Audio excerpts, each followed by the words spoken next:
vendredi, c'est les avis d'Alexis, bienvenue dans ce nouvel épisode. Et oui, aujourd'hui j'ai changé de tenue, comme vous pouvez le voir, il y a aussi le fond qui a un petit peu changé, tout simplement parce que je suis en période de révision, les concours approchent, c'est dans 2 semaines, donc je travaille 8 heures par jour, ça m'est jamais arrivé, j'ai des crampes au cerveau, oui, j'en ai un, et donc voilà, je suis un peu en mode, on s'habille pas très bien, je pense que vous l'avez remarqué, mais vous inquiétez pas, ça va pas influencer ma critique. Alors aujourd'hui, je vais vous parler d'un produit qui s'appelle Gonzo de José Laquest. Vous avez été très nombreux à me demander « Alexis, t'en penses quoi ?» Eh ben, c'est bon, je l'ai acheté et on va en parler tout de suite. Alors, je sais pas si vous avez vu le trailer, mais il est juste hallucinant. On comprend rien à ce qui se passe. Les pièces disparaissent, apparaissent. On s'en prend plein la goule, c'est impressionnant. Alors, comme vous le savez, l'industrie de la magie aime bien faire des beaux teasers et vous recevez des mauvais trucs. Mais là, est-ce que ça va être le cas? Est-ce que Gonzo va tenir ses promesses? Est-ce qu'il va être aussi bon que le trailer? Oui, donc je vous l'ai pas dit, mais en gros, ce produit va vous permettre de faire disparaître des petits objets de la taille d'à peu près une pile AA, les piles normales, classiques, que vous avez tous déjà vues, et aussi de les faire réapparaître. Le tout, bien évidemment, avec les manches relevées et en montrant les mains des deux côtés vides. Gonzo est au prix de 84 € environ dans toutes les bonnes boutiques françaises. J'ai eu le mien chez Marchand de Trucs. Comment vous dire, je l'ai commandé le vendredi, je l'ai reçu le samedi.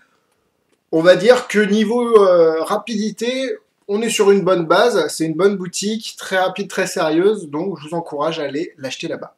J'ai oublié de parler évidemment d'Abracadabrace, qui est ma boutique un peu chouchou au niveau des boutiques physiques, parce que Pierre-Yves, qui est le gérant, est très sympa, c'est un ami, donc bon, il y a Ludo et Pierre-Yves, évidemment, vous choisissez celui que vous voulez, peu importe, sachant que Pierre-Yves avait fait une très bonne offre au niveau de Gonzo, vous pouviez le commander, et si vraiment c'était de la merde, Pierre-Yves vous remboursait tout simplement, et votre carte n'était pas débitée, donc c'était une très jolie attention de sa part.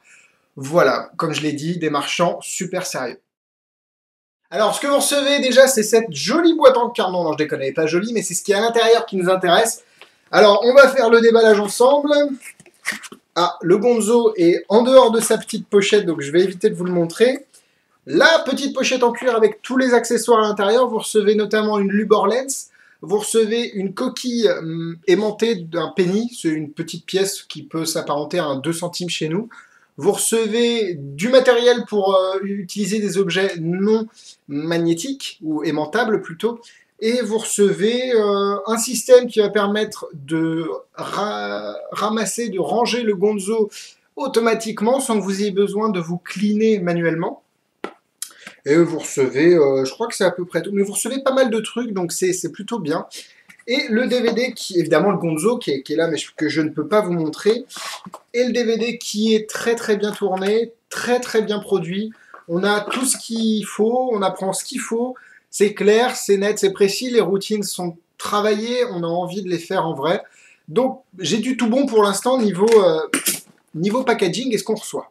J'ai oublié de vous dire que le Gonzo, niveau qualité, était très bon. J'ai pas vu de défaut de fabrication sur le mien. Et les matériaux utilisés ont l'air durables. Donc, niveau qualité, là, j'ai vraiment rien à redire. Petite démonstration de Gonzo ici, avec évidemment les mains vides. Et attention, on fait disparaître le penny. Et oui, la pièce a complètement disparu. Évidemment, les mains sont vides. Et on peut carrément la faire réapparaître. Je pense que c'est possible juste en frottant ici, comme ça. Oh, la pièce a réapparu. Les mains, évidemment, sont vides. Et voilà, c'était Gonzo. On passe au point négatif. Les angles. Les angles vont être votre pire cauchemar. Sur un forum américain de magie, on voyait le créateur qui disait 180 degrés. C'est faux. Déjà, là, c'est de la mauvaise pub parce que c'est faux, ils vous mentent. Vous avez des angles qui vont être à peu près 80-70 degrés sur votre gauche. Les personnes sur votre droite vont voir le gimmick, ou alors il faut être très bas par rapport à elles. Donc soit vous vous asseyez, hein, alors que les personnes sont debout, ça fait un peu con. Soit vous mettez une chaise, comme il le dit dans le DVD, vous mettez une chaise ou une table ou un mur ou quoi que ce soit, mais c'est vraiment pas pratique. Donc oubliez complètement le faire entourer, ça c'est mort.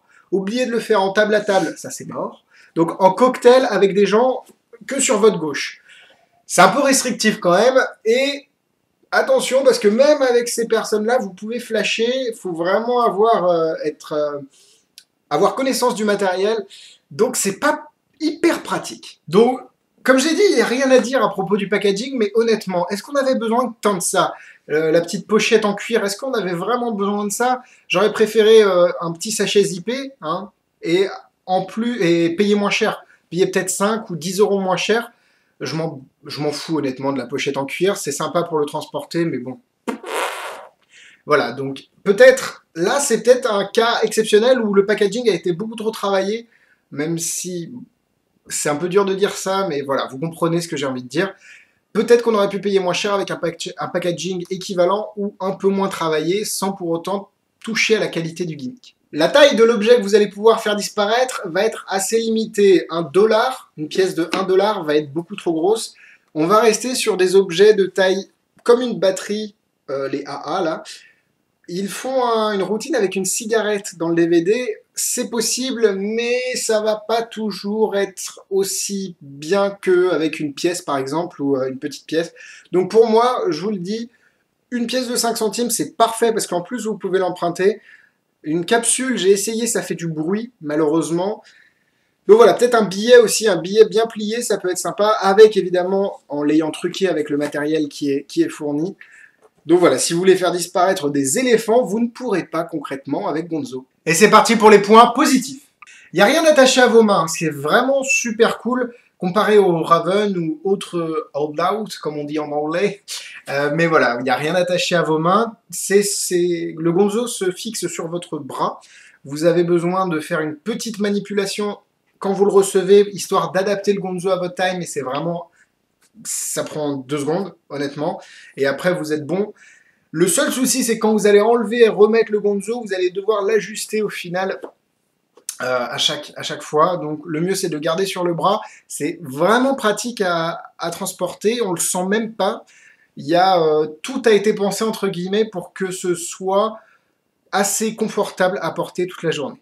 Alors je sais que le gros avantage de Gonzo, c'est de pouvoir faire des disparitions, les manches relevées, mais ça inclut des angles très restrictifs. Vous pouvez cependant le faire avec les manches basses, les manches pas relevées comme on dit, et c'est un peu moins intéressant d'un point de vue de la magie, mais très très intéressant au niveau des angles, parce que beaucoup d'angles qui étaient critiques avant vont être couverts grâce à votre manche. Ça reste quand même impressionnant au niveau des disparitions et des réapparitions, peut-être pour que le public il va se dire il a les manches et tout. Après, c'est sûr que si le public vous dit « Ah, tu peux te relever tes manches », il y a toujours moyen de les relever et de toujours faire Gonzo, cependant, il va falloir gérer votre public. Le DVD est vraiment très fourni, très bien pensé, ils ont fait un énorme boulot là-dessus, donc bravo. Pas de tirage avec Gonzo, c'est vraiment pratique, c'est super bien parce que avoir une tension toujours sur soi, la maîtriser, c'est chiant. Ils incluent, ça se dit, un espèce de petit système pour que le Gonzo puisse se, entre guillemets, ranger soi-même. C'est pas pratique du tout, ça enlève beaucoup de l'intérêt du Gonzo qui est le clean-up manuel. Là, manuel mécanique, là il va falloir garder les bras près du corps, bref c'est chiant, c'est pas utile. Donc, mais au moins ils l'ont inclus pour les personnes qui voudraient, donc c'est pas mal. Bon, on dit que les magiciens adorent les jouets, les gimmicks, hein, j'en suis le premier contaminé par cette maladie. Et ça, vraiment, on a l'impression d'être James Bond quand on le reçoit, parce que le gimmick, c'est quelque chose auquel vous n'auriez pas pensé, je pense. Bref. Et vous allez rester des heures devant le miroir quand vous allez le recevoir, parce que c'est tellement bluffant de le faire encore et encore. Donc c'est addictif. Après, pour le monde réel et les performances professionnelles, je ne sais pas. Donc vous l'avez compris, je suis assez mitigé à propos de Gonzo. Il est vraiment intéressant parce qu'il propose des avantages que d'autres tirages ou holdout n'ont pas. Cependant, si vous êtes professionnel ou semi-professionnel ou que vous ne faites pas que de la magie pour vos grands-parents et vos amis, vous n'allez vraiment pas l'utiliser. Un faux dépôt et même un Raven à la limite seront bien plus utiles. Par contre, si vous êtes un amateur, comme la majorité des gens, j'imagine, qui me regardent, pardon, je parle de moi à la troisième personne, et oui. Il a dit que... Non, bon, bref. Si vous êtes un amateur, vous allez sûrement... ça va vous plaire de le faire, et en plus, vous allez pouvoir contrôler votre environnement et votre public, de manière à ce que la présentation de Gonzo soit optimale, et que ça flash pas, on va dire. Donc... Je vais mettre 2 cœurs et demi, parce que c'est un bon tour, mais en même temps, c'est pas pratique. Et niveau difficulté, on va dire que c'est pas trop compliqué, il faut le prendre en main. 3 étoiles. En produits similaires, il y a évidemment le Raven qui reste un grand classique et qui est très pratique, beaucoup plus pratique que le Gonzo, mais qui n'offre pas les mêmes perspectives. Vous ne pouvez pas récupérer directement l'objet qui a été disparu, qui a été disparu, ça ne se dit pas, qui vient de disparaître. Voilà, vous avez aussi The Third End ou The Invisible End, je sais plus, de Vernet, qui avait l'air très sympa mais que j'ai pas pu tester. The Bat aussi, qui est de Chuck Lee, je crois que c'est le même qui a fait The Raven. Bref, vous en avez plein, The Black Widow, mais qui a l'air pas pratique. Donc voilà, à vous de faire votre marché. C'est tout pour moi cette semaine, merci de m'avoir suivi, j'espère que ça vous a plu. Si c'est le cas, n'hésitez pas à liker cette vidéo, à la partager à vos amis magiciens. Retrouvez-nous, toute l'équipe et moi-même, sur la page Facebook de Magitest, magitest.com, toutes les critiques écrites par mes camarades, et évidemment la chaîne des amis d'Alexis, n'hésitez pas à vous abonner pour avoir toutes les nouvelles vidéos. Moi je vous dis, parce que là je parle très vite sans coupure, c'est pour me faciliter le montage, moi je vous dis à la semaine prochaine, bisous bisous.